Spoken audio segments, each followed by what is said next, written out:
Today we're doing something really different, something that I've never done before, which is react to a video. I've been the chubby guy that's had to lose weight, so if you guys came in here thinking that you're gonna find me trash talking, slick talk, or anything like that, it's not gonna happen, guys. This is a very positive page. Here we motivate, we inspire, and we inform, man. Let's get straight into it.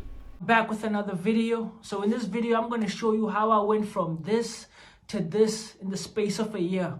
I'll be honest with you. I'm not going to give you the sweet story of like, oh, love yourself, do this, empowerment. I'm not going to give you that crap. People were hammering me. People were firing at me. People were making jokes. That's the reality of the situation. Everybody was laughing at me. And then I said, fuck that, I'm gonna get in shape. He did this, depression, mental health, none of that bullshit. See, everybody wants to do this thing of like, let's just be kind and let's just do this. But at the end of the day, you need people to tell you the truth for you to do better. That's the reality of life. You need people to tell you the truth for you to do better. I went to a boxing match that I didn't prepare for. Let's pause it right there, right? Guys, you need to be honest, right? It does help when people tell you and are honest with you. But I can't stress this enough. Don't hide behind being honest and become an asshole. There's always a tactful way of telling people things. There's always a way of getting people to notice some things that they don't notice that you think you can see and notice. But just coming up to people and being blunt about it is not the way you want to approach every situation. I'm pretty sure he spoke about mental health, but from where I'm also standing, it really did kind of mess with him a bit mentally when everyone was on his case. So all I'm saying is let's try and be a bit tactful. And then last year around like March, that's when I said I'm going to get a gym membership and then I'm going to go to the gym. And I remember my first day at the gym, when I was signing the contract and everything, and the guy asked me like, do you want a personal trainer? And I said, no, I don't need one. And then he looked at me like an arrogant person. He gave me an arrogant look like, what do you mean you don't need one? Then I said, a trainer is just going to slow me down. So guys, if you can afford a personal trainer, do it. I would recommend it, especially if you're starting this whole gym and fitness thing out, because when you start off, it can be a bit overwhelming. You don't know what machine does what you're meant to be doing in the beginning, and having a personal trainer cuts all of that out. When you get to the gym, you have someone who's waiting for you and who's prepared a whole routine for you that will reach your goals, because most personal trainers will ask you, what is your goal? And those are the type of questions that also help you get your mind right.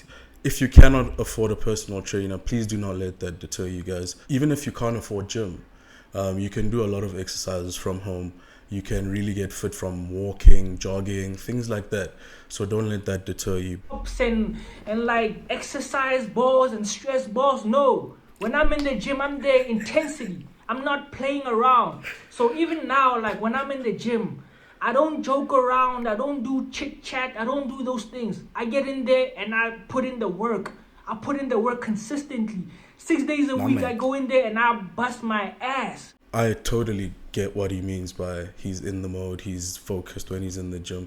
I personally don't like to be distracted in the gym. Sometimes I'll even put my phone on silent, because once you get into the rhythm and you've gotten your mind into preparing that, okay, we're here to work, it's very easy to snap out of it and very hard to get back into it. So I also try and keep interactions to a minimum. I train alone for the most part, unless I have Coach E coming in to train me for the boxing thing. And when I do have a friend over, I always advise them, please bring a pair of headsets. We don't always have to chat while we're exercising. At the end of the day, when we're at the gym, we're not there to socialize, guys. So I totally get where he's coming from with that.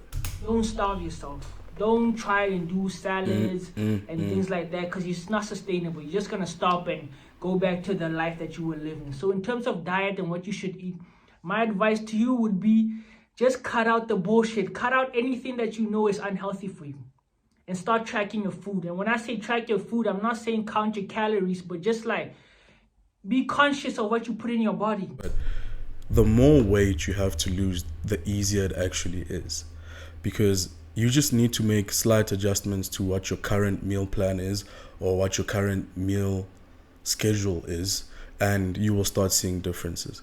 Even if you didn't go to the gym, if you just made changes in your diet, you will see a huge change. I've heard it a million times and it's never made sense. Like, gym bodies are made in the kitchen.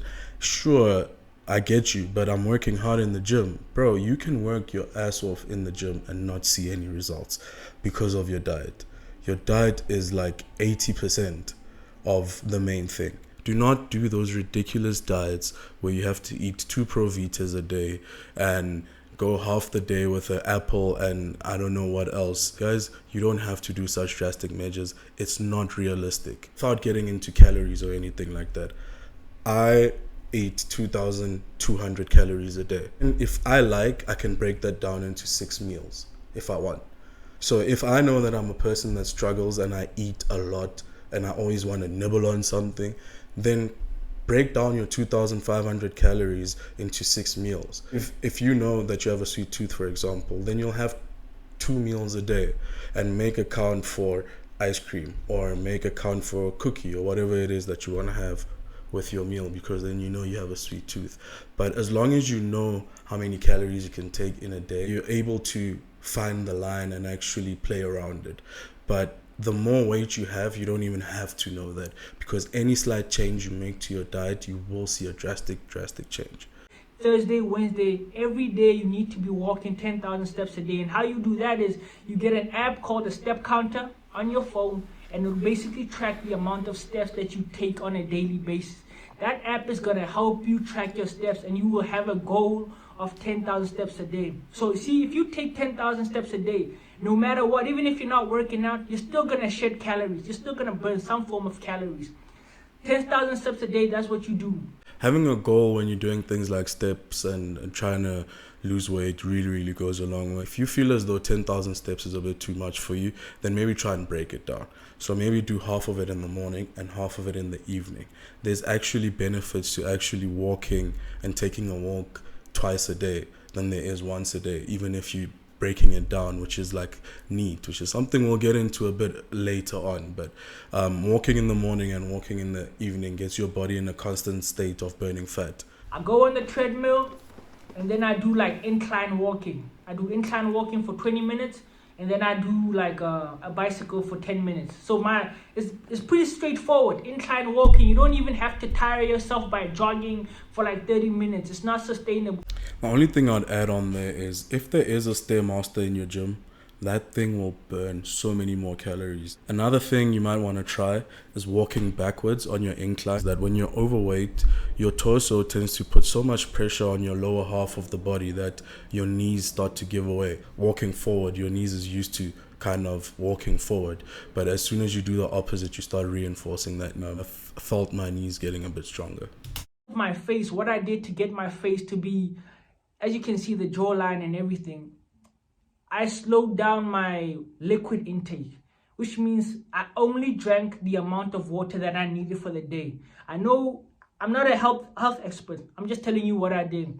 I know a lot of gym experts will tell you should drink lots of water, drink this, drink this. For me, I did the opposite. I looked at people who live in Somalia, people who live in Ethiopia, these people who live in places that water is scarce. If you look at them, all of them are very defined around the face.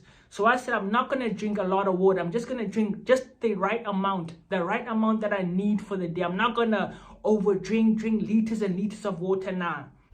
So I don't know about the reasoning through it. What I want you to perhaps take from that is the fact that he said he still drinks enough water in a day. You going to the gym to sweat, right? So you're getting rid of water in your body, and then you don't replenish it, right? And then you drinking coffee, which dehydrates you even more. So your skin really suffers from that type of stuff. I stay away from like juices and things like that. I don't drink alcohol, so that's a bonus. And so like in terms of like your face, just drink less liquid. So another misconception that people often have is that 100% fruit juice is the best thing ever, right? You'll find people buying liters and liters of that. Don't get me wrong, it's probably better than fizzy drinks and cool drinks and stuff like that. But I want you to think about it this way, right? So if I'm having 5 oranges on this table, chances are I won't get through those 5 oranges. Maybe I'll have 2 oranges. Maybe I'll have 3 oranges max, right? But if you're having the juice, 100% orange juice, bro, you could finish 2 liters in a day. just because you're not drinking water and then you're drinking that, and you're thinking you're taking a more healthier route, but you have to think of the sugars that you're taking into your body. And that's when it starts becoming very unhealthy. You can either sacrifice a year of your life, work hard, be in the best shape of your life, and live good for the next 30 years, or you can either complain about your weight for the next 30 years and not be happy with yourself.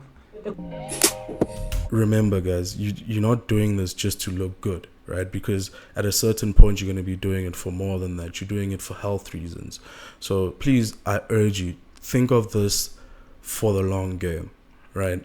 For me personally, it took me about 2 years of going to the gym consistently for me to start being much happier with my body than I was. Mad respect to you, Slick Talk, bro. And I hope the information you got from me also helps. To you guys at home, I wish you all the best on your fitness journey. Godspeed.